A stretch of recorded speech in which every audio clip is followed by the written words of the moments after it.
আসসালামু আলাইকুম রহমতুল্লাহি ওয়া বারাকাতুহু। সম্মানিত দর্শক, আমরা সবাই জানি যে আমাদের দেশের অর্থনীতি খুব খারাপ অবস্থার মধ্যে আছে।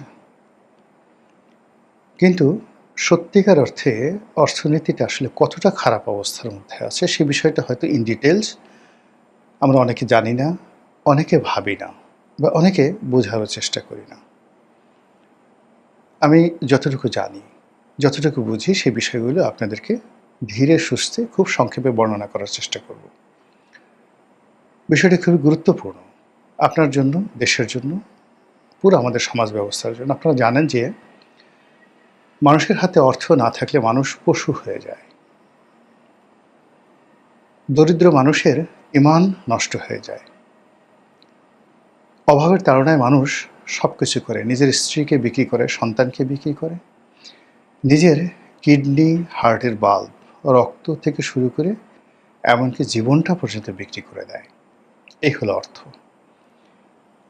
কাজেই একটা রাষ্ট্রের অর্থ এতটা গুরুত্বপূর্ণ যে এই অর্থের জন্য কখনো কখনো কোনো রাষ্ট্র পাগল হয়ে যায়, রাজা নিজের জীবন বাজি ধরে অন্য রাষ্ট্র আক্রমণ করে কেবলমাত্র সেই রাষ্ট্রের ধনসম্পদ লুণ্ঠন করার জন্য। ধরুন সুলতান মাহমুদ ১৭ বার গজনি থেকে ভারতবর্ষ এসেছেন এবং আক্রমণ করেছেন। তার উদ্দেশ্য ছিল লুণ্ঠন করা, এদেশের ধনসম্পদ লুণ্ঠন করা। তো এই যে তার গজনি, তার হিরাত, তার কান্দাহার, এ সকল শহরের জন্য তিনি যে ভারত থেকে ধনসম্পদ নিয়ে গেছেন, এই কাজ করতে গিয়ে তিনি মারাও যেতে পারতেন। এখন ডোনাল্ড ট্রাম্প যে যুদ্ধ করছেন, মূল কারণ অর্থনীতি। ইয়ামেনে যে যুদ্ধ চালাচ্ছে সৌদি আরব, মূল কারণ অর্থনীতি।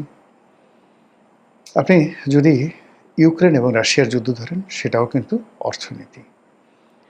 কাজে আমরা ওই সকল দেশে যে অর্থনৈতিক সংকটগুলো রয়েছে, ইরানের যে সংকট, আমেরিকার যে সংকট, তার চেয়ে ১০০০ গুণ সংকট নিয়ে আমরা যদি নিশ্চিন্তে ঘুমাই, সতর্ক না হই, যার যার অবস্থা থেকে যদি নিজেদেরকে যে সম্ভাব্য পরিস্থিতি, সেই পরিস্থিতির জন্য প্রস্তুত না করি, তাহলে প্রলয় থেমে থাকবে না। সবার আগে বলি যে আমাদের অর্থনীতির দুটো ধারা আছে। একটি হলো সামষ্টিক, আর একটি হলো ব্যষ্টিক। যখন ক্ষুদ্র পর্যায়ে, ব্যক্তি পর্যায়ে যে অর্থনীতিটা পরিচালিত হয়, আর রাষ্ট্রীয়ভাবে, জাতীয়ভাবে যখন একটা অর্থনীতি পরিচালিত হয়, এইভাবে সামষ্টিক এবং ব্যষ্টিক দুভাবে ভাগ করা হয়। এরপর আরেকটা ভাগ আছে, যেমন মাইক্রো ইকোনমি, মানে গ্রামের একেবারে প্রান্তিক জনগোষ্ঠী, ধরুন যারা ভিক্ষা করছে, ঘর ঝাড়ু দিচ্ছে, এমনকি ছিনতাই করছে, চুরি ডাকাতি করছে, প্রান্তিক পর্যায়ের, মানে এনি সেটা অপরাধ হোক, যে কোনোভাবে হোক, অর্থনীতির যে কোনো কর্মকাণ্ড, ওটাকে আপনি মাইক্রো ইকোনমির মধ্যে ধরতে পারেন। আর একটা হলো কর্পোরেট ইকোনমি। বড় বড় শিল্প গ্রুপগুলো যারা একটা কর্পোরেট কালচার গড়ে তুলেছে, তারা যে অর্থনীতিটা নিয়ন্ত্রণ করে, সেটাকে বলা হয় কর্পোরেট অর্থনীতি। আরেকটা হলো ন্যাশনাল ইকোনমি, জাতীয় অর্থনীতি। সেই জাতীয় অর্থনীতি যেটাকে আপনি জিডিপি বলেন, জিএনপি বলেন, গ্রস ন্যাশনাল প্রোডাক্ট বলেন, বা জিডিপি যেটা বলেন, বা একেবারে ন্যাশনাল কনজিউম, আমরা যেটা খাই, ভোক্তা, এগুলো সবই জাতীয়র মধ্যে পড়ে। আর একটা হলো রাষ্ট্রীয় অর্থনীতি, মানে সরকারের অর্থনীতি, রাষ্ট্রের অর্থনীতি, এগুলো মোটামুটি ভাগ। এখন একটা দেশে যখন অনেকগুলো অর্থনীতি এভাবে ধরেন, আবার সেগুলো যদি আপনি সাব সেক্টর করেন, কৃষি করেন, কুটির শিল্প করেন, বৃহৎ শিল্প করেন, ট্রেড অ্যান্ড কমার্স করেন, মানে এরকম অন্ততপক্ষে আপনি অর্থনীতিকে ১০০টা ভাগ করতে পারেন, যে সূত্র থেকে আমরা টাকা পাই, রাষ্ট্র টাকা পায়, দেশ চলে, বিদেশ চলে, আমরা বৈদেশিক ঋণ মানে পরিশোধ করি এবং বিদেশ থেকে ঋণ পাই, ওইগুলোর মানে। এখন এই জায়গাগুলোতে আমরা আসলে কেমন আছি? অ্যাজ এ হোল আপনি যদি ধরেন একেবারে মাইক্রো লেভেলে প্রান্তিক জনগোষ্ঠী, এই গত ২ বছরে বাংলাদেশে কত হাজার শিল্প কলকারখানা বন্ধ হয়েছে, এবং এটা কতটা ভাইরাস আকারে ছড়িয়ে পড়েছে আপনি প্রতিটি শিল্প কলকারখানা এলাকাতে যদি যান, আপনি দেখবেন রীতিমতো কান্নার রোল। অলমোস্ট প্রতি মাসে ২-৪টা করে শিল্প কলকারখানা বন্ধ হচ্ছে। ২০০, ৫০০, ৫,০০০, ৬,০০০, ১০,০০০ লোক কর্মহীন হয়ে পড়ছে।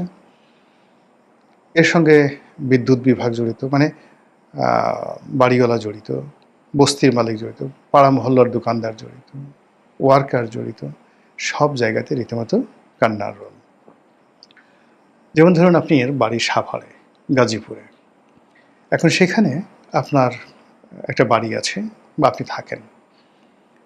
আপনি গার্মেন্টস ওয়ার্কারদের ভাড়া দেন, অথবা আপনার বাসার কাজকর্ম করার জন্য যে মেয়েটা কাজ করছে, তো এখন সেই মেয়েটা আপনি গিয়ে দেখবেন গত কয়েক মাসে কত হাজার এই কর্মী মানে তারা চাকরি হারিয়েছে। ফলে ওখানে যারা বাড়ি ভাড়া দিয়ে জীবন পরিচালনা করেন তাদের অবস্থা শেষ। ওখানে পল্লী বিদ্যুৎ, এই যে এখন পল্লী বিদ্যুৎ আমরা যে বিদ্যুতের উৎপাদন করতে পারছি না, এর কারণ হলো পল্লী বিদ্যুৎ হাজার হাজার কোটি টাকা বকেয়া পড়ে গেছে বিভিন্ন শিল্প কলকারখানার কাছে, তারা সেই টাকা দিতে পারছে না। জরিমানা হচ্ছে, ওইটা হচ্ছে, হোয়াট এভার, মামলা হবে, মোকদ্দমা হবে, কিন্তু টাকাই তো দিতে পারছে না।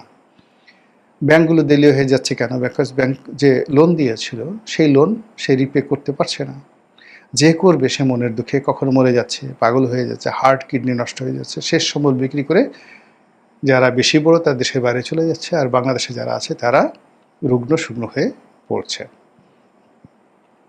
এর ফলে কি হলো, প্রান্তিক লেভেল, মধ্যবিত্ত, এখন তো আমাদের মধ্যবিত্ত যারা শ্রেণী আছে তারা বলতে গেলে হারিয়ে যাচ্ছে।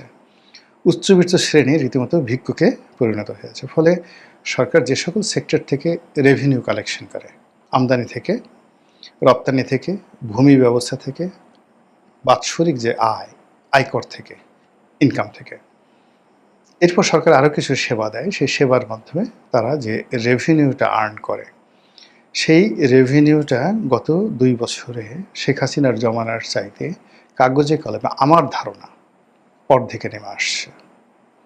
আবার অন্যদিকে গত ২ বছর বা ৩ বছরে সরকারের যে ব্যয়, সেই ব্যয়টা ১.৫ গুণ থেকে দ্বিগুণ হয়ে যাচ্ছে। বৈদেশিক ঋণের চাপ ক্রমশ বেড়ে যাচ্ছে, মানুষের ক্রয় ক্ষমতা কমে যাচ্ছে, জনগণের যে আমানত, সেই আমানতটা তারা সরকারি বন্ডে, ট্রেজারি বন্ডে, ডাকঘর সঞ্চয় ব্যাংকে, বিভিন্ন শিডিউল বা কমার্শিয়াল ব্যাংকে, বিভিন্ন প্রকল্পের মাধ্যমে তারা সেই টাকাটা রাখে। এখানে যে কী পরিমাণ ধস নেমেছে, অনেকগুলো ব্যাংক না হলেও ৩ থেকে ৪ লক্ষ কোটি টাকার আমানত তারা ফেরত দিতে পারছে না, সুদ দিতে পারছে না, মুনাফা দিতে পারছে না, আসল টাকা দিতে পারছে না, এবং অনেক মানুষ তার জীবনের শেষ সম্বল, এমনকি দেখা গেল যে প্রাইভেট ব্যাংক থেকে সে সরকারি সঞ্চয়পত্র কিনেছে, সেই সরকারি সঞ্চয়পত্রের যে ভাঙাবে বা সেই সুদটা নেবে, এটাও পারছে না প্রাইভেট ব্যাংকের ওই দেউলিয়াত্বে পড়ার কারণে। ফলে একটা বিশাল শ্রেণী, অর্থাৎ ২ থেকে ৩ লক্ষ কোটি টাকা যারা আমানত রেখেছে তাদের অবস্থা চিন্তা করেন, এখন নির্ঘুম তারা দিন কাটাচ্ছে। সরকারের যে বড় বড় কয়েকটা ব্যাংক আছে, একমাত্র সোনালী ব্যাংক ছাড়া রূপালী, জনতা, অগ্রণী, এর মধ্যে জনতা ব্যাংক সবচেয়ে খারাপ অবস্থার মধ্যে আছে। সরকার এগুলোকে বাঁচিয়ে রেখেছে সাবসিডিজ দিয়ে, কিন্তু আপনি কতদিন, এই নতুন সরকার আসছে, বারবার ট্রেড অ্যান্ড কমার্স করে জনগণের উপর করের বোঝা চাপিয়ে আয় বাড়ানোর চেষ্টা করছে, কিন্তু এটা হয়তো ১ মাস, ২ মাস, ৩ মাস, কিন্তু একটা জেনারেল যে ইনকাম গ্রোথ হবে, সেই ইনকাম গ্রোথের কোনো ব্যবস্থা বাংলাদেশে নেই। ফলে কি হলো, সরকার রীতিমতো পাগল হয়ে যাচ্ছে বা আরও পাগল হবে টাকার জন্য। এখন হয়তো স্থানীয় ব্যাংক ব্যবস্থা থেকে লোন নিয়ে মুদ্রা ছাপিয়ে, বাংলাদেশ ব্যাংক নতুন মুদ্রা ছাপিয়ে সরকারকে সাপোর্ট দেবে। এর ফলে মূল্যস্ফীতি বাড়বে, মুদ্রাস্ফীতি বাড়বে, টাকার মূল্য কমে যাবে। যে সকল দেশে মানে এইভাবে টাকা, যেমন ইরানে এই ঘটনাটা ঘটেছে যুদ্ধের আগে, যে সেখানে দেখা গেল যে এর আগে কোরিয়াতে হয়েছিল, ব্যাংককে হয়েছিল, সিঙ্গাপুর হয়েছিল, এরকম যখন মূল্যস্ফীতি হয় এবং মুদ্রাস্ফীতি হয়, অর্থাৎ জিনিসপত্রের